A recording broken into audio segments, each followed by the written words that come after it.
a month ago because there was an Aruba Film Festival, and I took my daughter. Yeah. And I thought it was just in general, and then they asked me to introduce Goodfellas. It was on the big screen. Yeah. And my daughter's 13, and she tried watching it once, but she just thought I talked too much with the narration. The narration came on, and then my daughter, and then the kid comes on, there's acting, and then the narration comes back after like 4 or 5 minutes, and she's, oh my God, will you shut up already? That's a great story. That's hilarious. I think she needs to talk to Marty Scorsese, though. Maybe he could rejig it for her. She just wasn't playing it, man. That's but then when we saw it in Aruba, Yeah. then she like really liked it.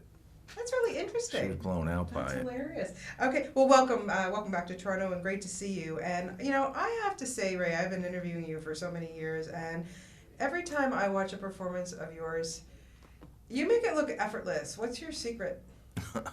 Thanks. Just the homework, a lot of work. Do you have to find with each role that you take on, is it really important to do that research, or can you just jump right In some movies, it depends what it is. I mean, what happens is the more you do this, you just trust your instrument more. Where in the beginning you just hold on to it. But I'm getting ready to do something where it's like it's my first movie. I'm nervous about it. I'm always learning my lines, but it's really interesting too. I'm playing a preacher, so it started me reading the Bible, and I've never really, I was brought up Catholic and somewhat religious, and now it's just kicking into another gear. Wow. But it's all the homework for it. It's unbelievable. Wow, I can't wait to see that. That's going to be awesome. This one, the Iceman, I didn't know a lot about Kuklinski, the whole story there. Was it something? You did or you didn't? I didn't know. Mm-hmm. Were you aware of the whole story, what was going on before you were given the script? Yeah, I had seen the documentary, and HBO had it. And it was just fascinating because the guy that Michael Shannon plays, and Michael Shannon's great in this. He's really, really good in it. Have you seen the movie yet? He's really good. Yeah. He really embodied who that guy was. He was just deep and dark, but yet also wanting to have a family. And the movie shows that. The movie shows not only the really bad things that he did, but also, once he did his job, then there was his family life. It wasn't as if he was totally always a killer every second. It just was what he did. Yeah, I found that's what I found the most amazing. I mean, at the end, you found out that over his lifetime he killed, about over 100 people or whatever. And it was just so ruthless, or whatever, however he did it. And then, then he goes home, and then he's this loving dad, husband, well, for the most part. But how does somebody do that? I don't know.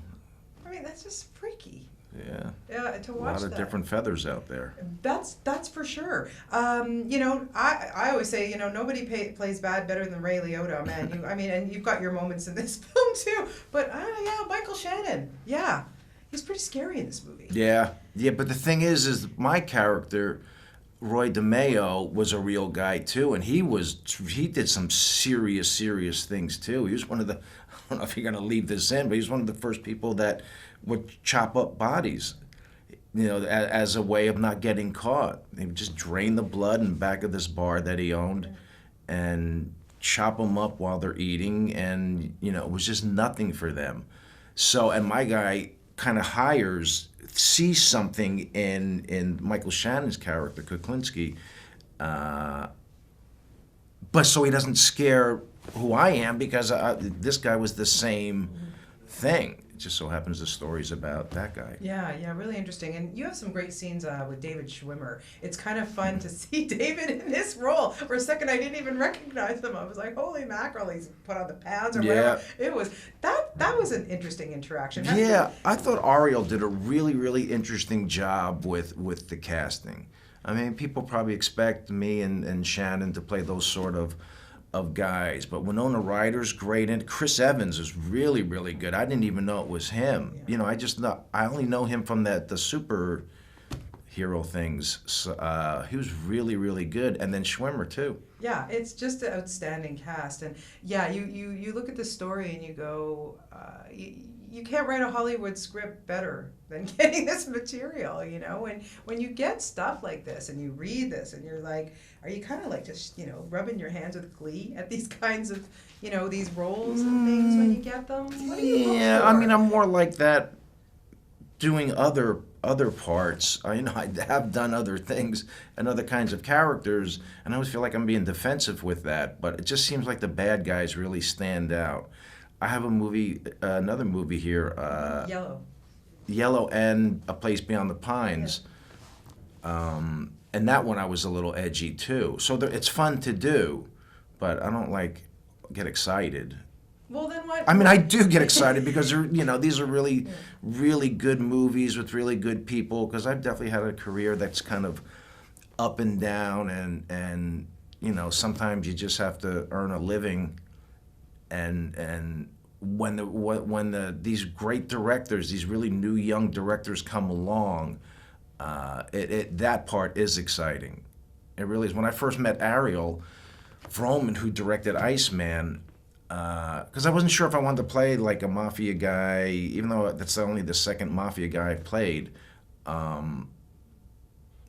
He's just exciting, and these younger guys kind of grow up on some of the movies that early of my career, and they just have a real passion for making movies and want to make good movies. Same thing with Derek D. in France. He's great. Yeah, we spoke to him yesterday. Place Beyond the Pines. He's a amazing. great guy. Yeah, really great. And really into the work, which is what I like. That's really what it's about. This stuff is kind of like have-tos, but that's just playing pretend is fun. Yeah, and I mean, you're no stranger to playing people who are real-life characters. Does that put more pressure on you when you have to kind of do them justice, I guess? And the only one that was really, I was a little overwhelmed with, I played Sinatra in this movie called The Rat Pack. It was an HBO thing. That was really intimidating because everybody not many people know Roy DeMeo. Even I played Shoeless Joe Jackson in Field of Dreams. Nobody really knew of him. But Sinatra was a little overwhelming because everybody had an opinion. Everybody knows what he sounded like, what he looked like. the Goodfellas too. Yeah, but nobody knew Henry. Yeah. Nobody knew Henry Hill, so. Really? I thought a lot of people did know. Nah, you know it now because of the movies. Yeah, really, before he was just this guy who decided to rat on the people that he was working with. Yeah. Oh, yeah. Sinatra. God, I can't even imagine. Yeah, how you must have felt trying to go into something like that. That's scary stuff.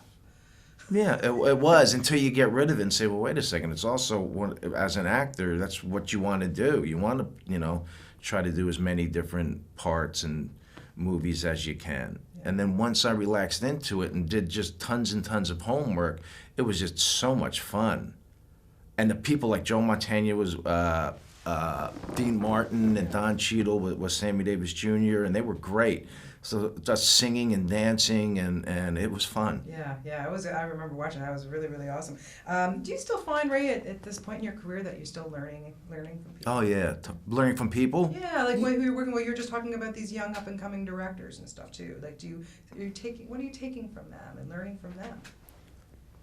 Or are they learning from you? No, I don't know. You have to ask them. It's not so much learning as much as appreciating the passion that they have for wanting to tell a story. And because this is it's really changed a lot, the business. There's a lot more fluff and these big tentpole movies, which are all good, and I'd love to do a couple, don't get me wrong. But so these movies are harder to get the money for, but the directors that are doing them, the passion that they have is just really exhilarating. There's nothing that I find, there's nothing more fun than working with somebody who's really, really passionate about playing pretend. Yeah. And that's really all we're doing, but really into it. And the best directors I've ever worked with, from Scorsese to Jonathan Demme to Ridley Scott, they just really, really are so excited about putting this thing together. Yeah. So that's exhilarating, yeah. I find. You were saying that you don't like to watch yourself on screen. Why is that? Wow. Well, it's just weird. It's just, I mean, some I've seen. Someone said I've done like over 50 or 60 movies, which is not exactly a great thing. And some I've just never seen. Had no desire whatsoever. But the ones that, like these, and I haven't seen The Place Beyond the Pines, but I'm looking forward to seeing it. I just don't know if it's a good thing. I don't know how objective you could be looking at yourself.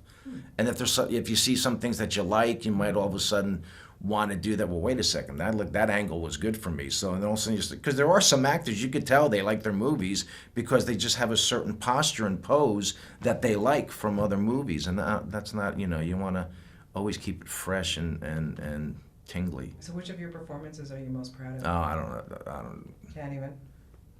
Because there's so many. Really, like you've given us so many. Probably good Operation Dumbo Drop. That was fun. No.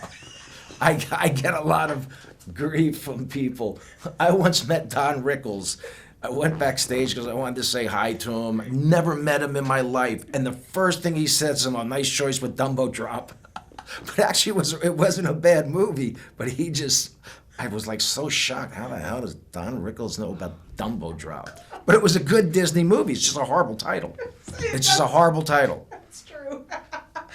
Tell me a little bit about working with Nick Cassavetes for Yellow. I haven't seen it yet, but I've seen some trailers and it just looks crazy. Oh, it's crazy. Yeah. I mean, I haven't seen that. I've seen bits and pieces of it, and the trailer's really funny. He's great. Nick wrote Blow. I did a movie with Johnny Depp called Blow. Nick wrote that, and then I did John Q with Nick, that Denzel Washington and Robert Duvall were in. So I've known him, yeah, right. I've known him for a while now, and I train with his brother. I've been training with his brother for 10 years. And I just really, really dig Nick. He's a lot of person, and it's just the fact that his mom, Jenna Rollins, and John Cassavetes he's just a really interesting dude. Yeah, he really is. I can't wait to see that. When you look back at your career and everything, and you really think about it, Ray, what was the role that really just turned your life around, that just changed things for you forever? Well, because this business is so crazy, the first movie, Something Wild, was, kind of, people took notice. I mean, I hadn't done a movie. I was really like, I'd done a soap opera, then nothing for 5 years, and here I was 30 and still didn't have a movie. And Something Wild did that, and I guess Field of Dreams and Goodfellas. And then other ones like this comes in, and now there's a whole different thing happening. It's just, you just have to roll with it. Yeah. You're going to direct? It's a horrible business. No, but yeah, I guess it is. The playing pretend is great. The business is tough. There's a lot of BS, I'm sure. It's a good way to put it. We're going to see you direct. I have no desire. Why? I think you'd be an awesome director. With your...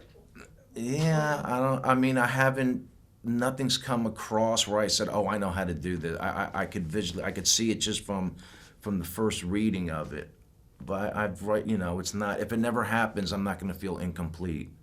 So Either to write a script, I have no desire to do that. It's just not who I am. And I wish it was, because a lot of these younger guys now, I did a movie, Observe and Report, with Seth Rogen, and he writes a lot of his stuff and produces, and he has control of a career, and that's really, really admirable. I just came up at a different time with what I wanted to do. And I think they all got that from Judd Apatow. A lot of those guys who work with Judd write their own things. Yeah, they're great stuff. Well, I just, I can't commend you enough for your performance in this. I really... You're outstanding in it as usual, and keep up the good work. Don't stop acting, because we'll miss you. So that's it. That's I'm just telling you. Okay. Me, you can't. So there you go. Welcome back here, and have a really good time at the premiere and everything. And best of luck to you. It's just always a pleasure for me to talk to you. Big fan. Same here. Thank you so much. Thanks. Thanks, Ray. That's great. And we have. Oh, sorry, I can't cut yet. I'm so sorry. We have a little party gift for you. Oh wow! Look at this. For you, my friend. Enjoy it and fill it up with goodies. And actually, there's some good stuff in there for you, too. So wow. Enjoy that. Who makes it? It's Hayes. Is that that's our... Oh, no, that's ours. But it's a Hayes suitcase. It's, hard shell, really good suitcase. So Thank you. You are so welcome. Enjoy it. Okay. Matches the chair.